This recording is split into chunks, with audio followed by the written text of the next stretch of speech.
Now we want to install SQL Server 2025. Now this is going to be the enterprise developer edition. We have already downloaded this from the URL I gave you. So it's just a matter of double clicking it. Now it's going to ask you for the administrator password if you're not an administrator, or if you're already logged in as an admin, it's going to ask you for permission. You click on yes. So give me a moment, I enter the admin password. Okay, now it's launching. Now we want to do a custom installation so that we can specify where do we want to install this, okay, and what we want to install. We choose custom, okay. Then we can choose where we want to store the media, okay. Okay, I can choose this, but I'll install somewhere else. So this one, now for those of you who just have one hard disk, it's okay. You can just leave the default value selected.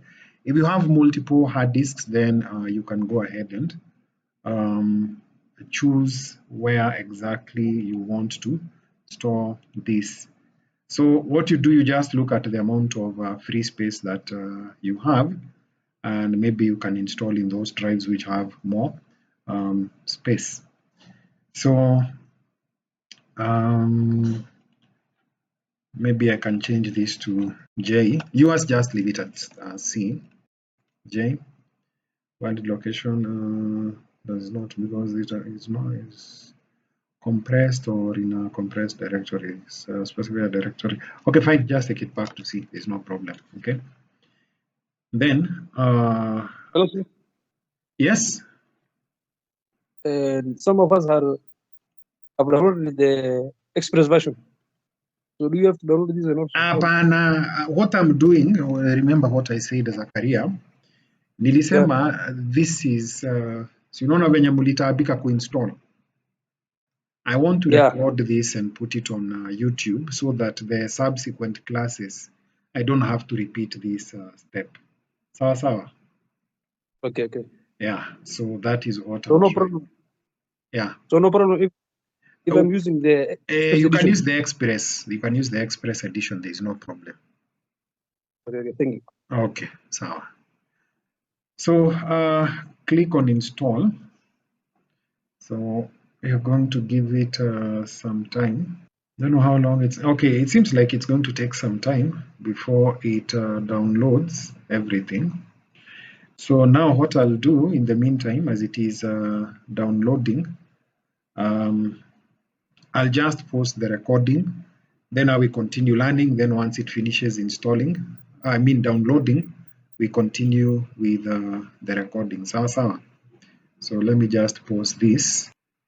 Okay, it has finished downloading, and it should give you the SQL Server Installation Center. And basically, the first thing you need to do is to, you can check, okay, hardware requirements, security documentation. So we are going to click on the installation link, okay. So this brings us to installation. And now to install this, you are going to click on this link. So this one with a box or a carton, okay? So you specify new SQL Server standalone installation or add features to an existing installation, okay? So select that. Then it's going to launch for you an installation wizard or dialog box or window. Now, so for now, we are going to specify the edition. Now, if you downloaded the Express edition, there is no problem, okay? So there is evaluation, enterprise developer, standard developer, and Express, okay? So I'll just, for now, use the enterprise developer, okay? If you have a product key, you can always enter the key here, okay? And once you enter the key, you make sure you specify the relevant option. You can have SQL Server license with software assurance or SQL software subscription, or you just have the key only. So if you have the key only, you make sure you choose this option. So for now, I'm just going to specify the enterprise developer, then click next. Okay, you have to go through this, make sure you read this. Okay, so I've read it that first. Then make sure you check this checkbox. If you don't check this checkbox, you notice that the next button will be grayed out. Click, make sure you accept the licensing terms or the terms and conditions of using SQL Server 2025. Click next. So there are some things it also checks in the background. Okay. Now, if you want to install the latest, I don't know what time you'll be watching this, but mine could be dated by the time you're watching this. So if you want, you can actually check for updates. But since you've just seen me download this, I don't think there's anything more recent than what we have. But later on, if you're watching this later, make sure you check this. Now, click next. So what it's going to do, it's going to check whether your machine can handle. Okay, so mine seems to be okay. I'll click next.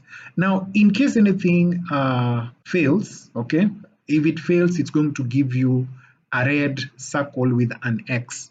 So you make sure that you do what is required in order for it to meet those requirements. Now, mine seems to be pretty much set. I'll click on next. Okay. Now, if you have an Azure, Microsoft Azure subscription, you can do that. Specify these options. For now, since we don't have it, just deselect this. Okay. Then click next. This one, you select the features which you would like installed. Okay. The more features you select, the more storage space it's actually going to take up. Okay. So I'll select the database engine. I would like the full text service. So you can see so far I have what. So for example, like I just want to show you, if I select, do you notice, immediately I select Polybase. Where can you see? Immediately I select Polybase, you notice now it goes all the way up to something like 9 GB, okay? So I don't need that, okay? So these features which don't require a lot of space, you can add them. Analysis services, you can have it as well. Now, later on, towards the end of the course, some of these features will be mentioned, okay? So if you want to add them, you'll have to restart this installation. Then you come here and add them and install them, okay? Now, due to storage restrictions, I'm just going to install what exactly we require for this course. Then next, okay.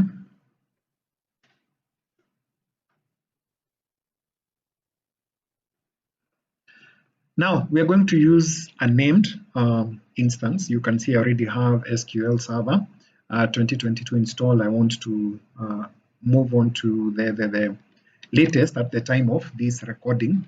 So we're just going to follow the same naming convention, okay? This we say this SQL, then underscore SVR 2025, okay? So you make sure they match. Okay, SQL Server 2025, make sure they match. That is the instance ID. Then you move on. Next.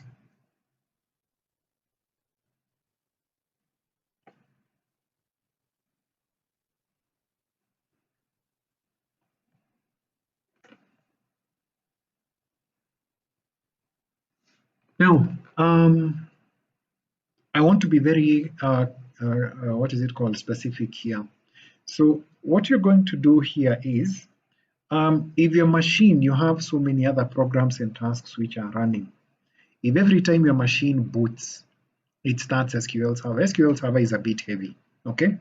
So if you're not going to be using it on a day-to-day basis, you are going to set these services to be manually started. Okay. The next thing I want you to note is that when you set them to be manually started, the user who has to start this must have admin privileges in the computer that you are using.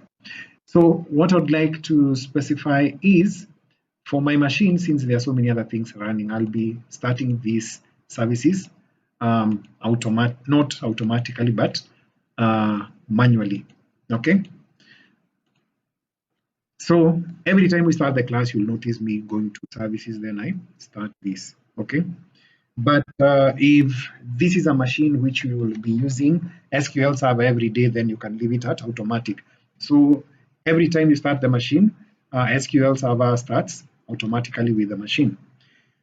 Now, collation is for which, what is it called, alphabet that you're using, okay? You can leave it at that, okay? So it's given here in full. So Latin 1 general, it is case insensitive, accent sensitive, then type insensitive, width insensitive for Unicode, okay? So each of these is given. If you click on, it should give you a drop down here. I don't know why it's not giving us that drop down, okay? So we'll just leave it at the default. Then click on next. SQL Server configuration. Now let's look at what is called the authentication mode. What is authentication mode? Authentication mode means when you want to connect to SQL Server database. How are you going to connect? Are you going to connect using the Windows account that you are currently using, or are you going to use mixed mode? For our course, we are going to specify mixed mode. The reason being, we want to, what is it called? We want to enable Windows authentication and SQL Server authentication. Windows authentication so that now when we are learning, we can use our normal account without having to enter the username and password, okay? Now, when we start learning about database applications, we'll do that in semester 2 in Java and C#, okay? Semester 3, I think when we are developing Java enterprise applications, we should connect to either this SQL Server or MySQL, I don't remember one of the two. But then when you're connecting an application to SQL Server, you need to connect using SQL Server authentication, okay? Reason being, if you use the Windows authentication to connect in your application, then you'll have to type in your Windows username and password, okay? So not very secure. Now, this is where you're going to enter the SQL Server Administrator Password, SA. This password is very, very sensitive, okay? So you make sure you use a strong password, okay? You make sure it should be minimum of 8. I would recommend 12 characters or more, okay, for the password, okay? This account has total unrestricted access to the database. So if, like, for example, by some mistake, somebody gets this password, then you can be sure that if they decide to mess up your database, they can do that very well, okay? So make sure you use a very secure password. So just give me a moment, I enter the password, then we continue. So make sure you use a secure password, okay? Make sure it has uppercase, lowercase, what is it called? Special character, number, all those things, and make sure it's minimum of 8 or more characters. Now be sure to add the current user, okay? So after you add the current user, okay, you click on the next button. So this ensures that you can log in using your Windows credentials without having to type in a username and password, okay? Click next. Then here you select the tabular mode, and then click on data directories. So seems to be a problem. You must provision the system with at least one system administrator. So I'll just click add current user. Data directory, so it shows you where it's actually going to be storing the data. Okay, so you make sure you note these folders. You can just copy paste this. Okay, and it's very, very important for you to do this. Now, the reason is, if I just show you ahead here, okay, you can see where we are supposed to specify primary, like when you're creating the, you can see master data file, log database file, okay. So if you see this, I know it's a bit faint, you need to specify where that data is actually going to be stored. So this is very, very important for you to know where you are storing what. Your data is going to be stored in your computer or laptop. Okay. Let's continue with the installation. So now you can click on next. Did I click next? So this now gives you a summary of all the options which you have chosen, as you can see here. Okay, so make sure you go through this if everything is in line with what it is that you want to do. Then now you can click on the install button. Okay, then you're going to give it some time and it's going to do the installation for you. So now you're not going to watch me do the entire installation, so I'll just pause. After pausing, what is it called? I'll come back and continue with the recording once we finish the installation. Okay, so tada, the database has finished installing. So it gives you a summary and tells you that everything has installed. Once the installation is complete, you click on the close button. Okay.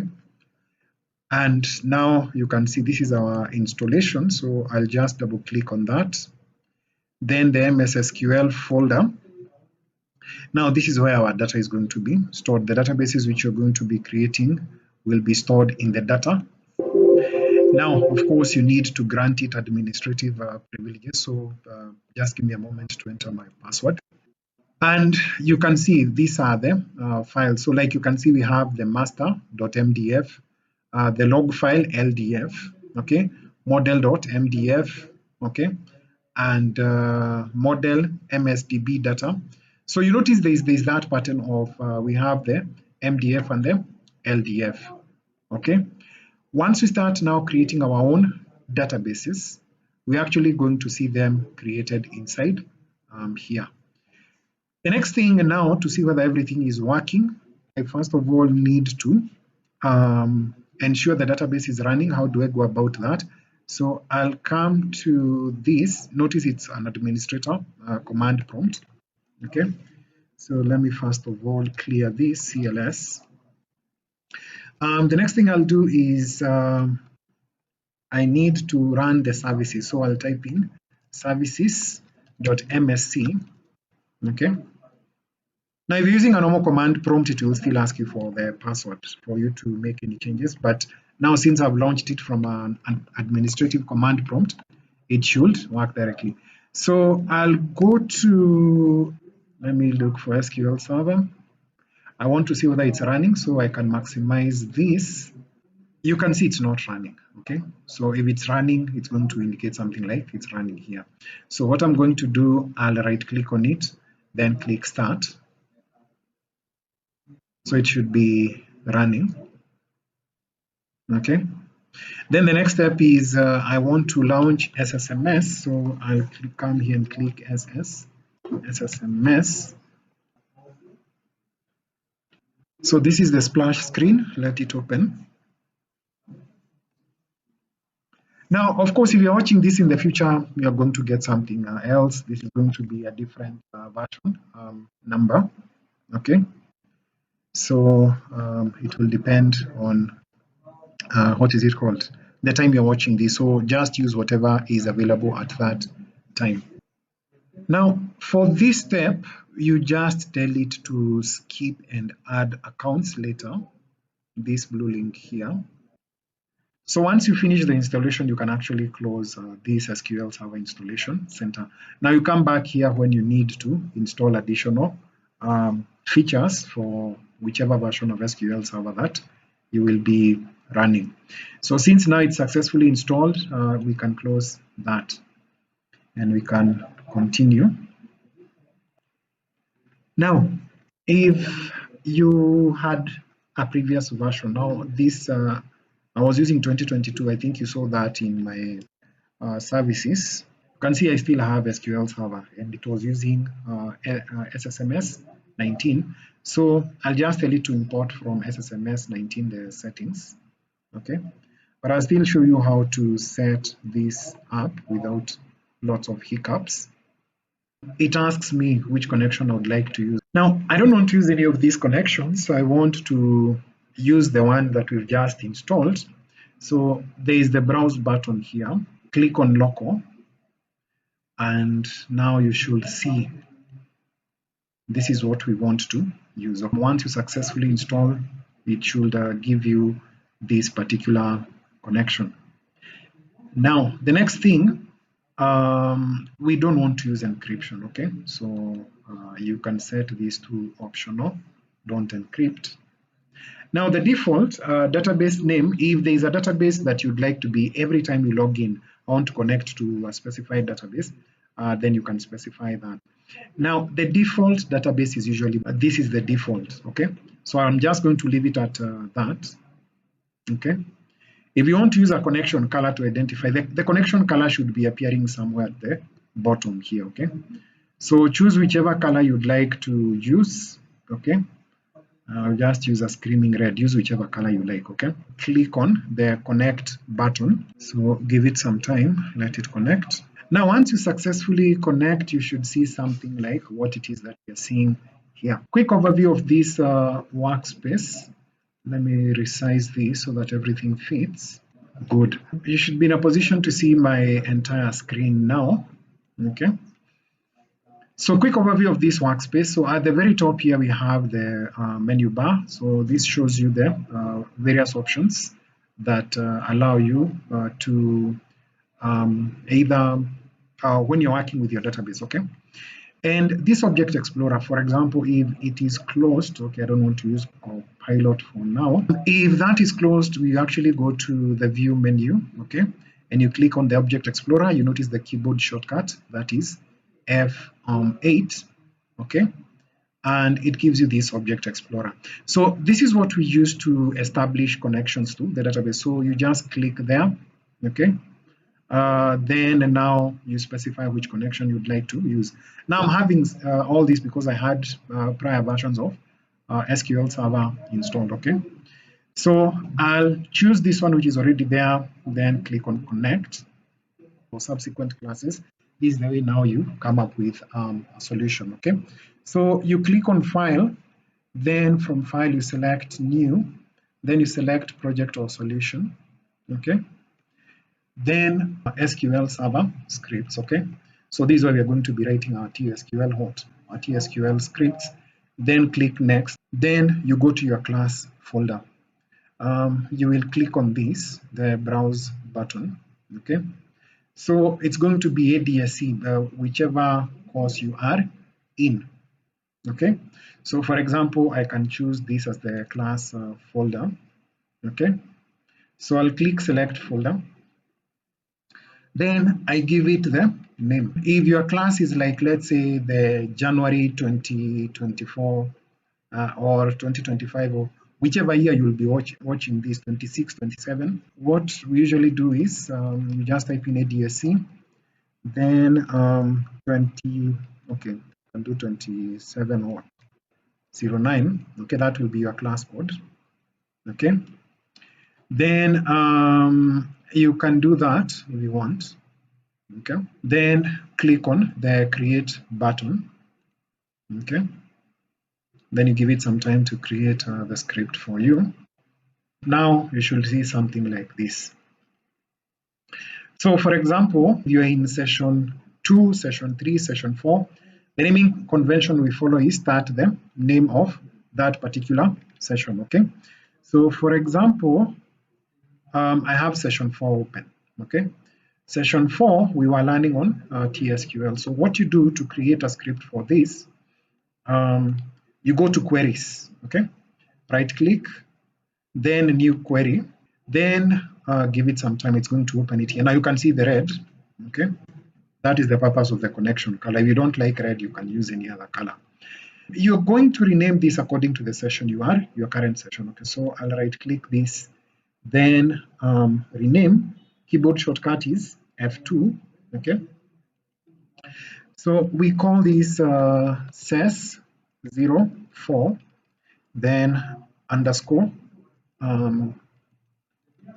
transact, then underscore SQL, okay? And make sure you don't remove the .SQL extension, okay? Make sure you leave that. If you can't see this, let me put it in a notepad so that you can see it better. So the name of the file is that, okay? So you type in this name. After you type in this name, you tap on enter to confirm the name, and the name should appear here, okay? Now you can pin this or unpin. So you can pin and unpin. So once you pin, it becomes black, okay? Once you unpin, it does that, okay? So for the Solution Explorer, you can do the same thing, okay? So you can pin and unpin it, okay? Then you notice the line numbers, my line numbers are automatically there. If you're not seeing your line numbers, this is how you enable your line numbers. You go to tools, then from tools, you go to options. Then from the options dialog, you go to, so make sure, okay, all settings, then go to languages, then T-SQL. Why is this? Yeah, line numbers is here, okay? And make sure you select word wrap, okay? The reason why I'm telling you to select word wrap is when I'm typing my code, I don't want to keep on scrolling left and right so that you can see my entire code, okay? So let's go through that again very quickly. It's tools, options, then you go to languages. You go to languages, then from languages you go to T-SQL or Transact SQL. Expand it if it's not already expanded. Then you make sure you select line numbers, word wrap, okay? And this show visual glyphs for word wrap should be selected, okay? So now that is how you set up everything, and I think from now henceforth we should be able to write scripts without much of a problem, okay? So that is it for the recording. So nice time, God bless. We'll meet on the next one.